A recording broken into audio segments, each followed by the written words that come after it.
Okay, so in case you're wondering how to take off a stuck drum, I took some heavy duty chain I had in the garage and I put a bolt, a grade 8 bolt through the fins, the little slots on the side of the rotor. Again, this is a rear drum on a 2005 Dodge Ram 2500. Hit it up with some Freol, and of course I got the chain on the back. Now the blue is just some tape I use to hold the bolt that's facing down, to hold it in that slot so it doesn't fall down. Other than that, it's doing nothing. So I don't put a ton of tension on it. I just hit it and it starts to free up. Tighten it up a bit. You can see it moving. That's all. It's easier to do with two people, but if you have some tape around, just do it that way. And as you can see, it's kind of moving. It's still stuck, but you don't want to put a ton of force on it. You just want to let it go. And then you hit it, see it move.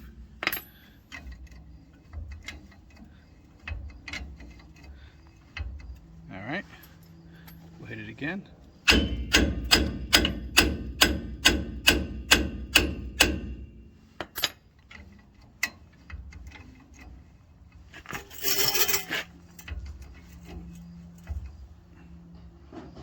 All right, get the bigger hammer out.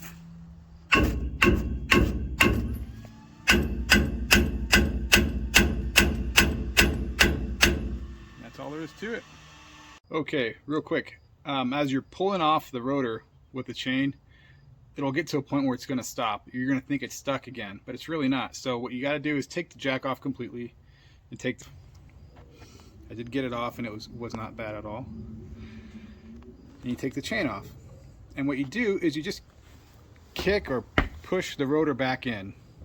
And the reason why you have to do that is because when you put the chain on top and on the bottom of the rotor, it's not pulling evenly. So what's happened is it's kind of coming out cockeyed and it's rubbing against the studs. So that's why you got to push it in real quick and then pull it back out. And once you push it in, it sets itself straight and then it just comes off by hand.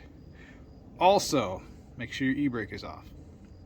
My e-brake was off, but I've heard of people doing this with their e-brake on and causing a whole mess of problems. So anyway, that is how you take off a stubborn rotor. And disclaimer, do not put too much pressure on the jack. It's a 10-ton jack. Actually, that's a 12-ton jack. You don't need that much, just until it gets tight, and then you hit it with the hammer and then it'll come off. Thank you, and have a nice day, and have fun taking off your rotor.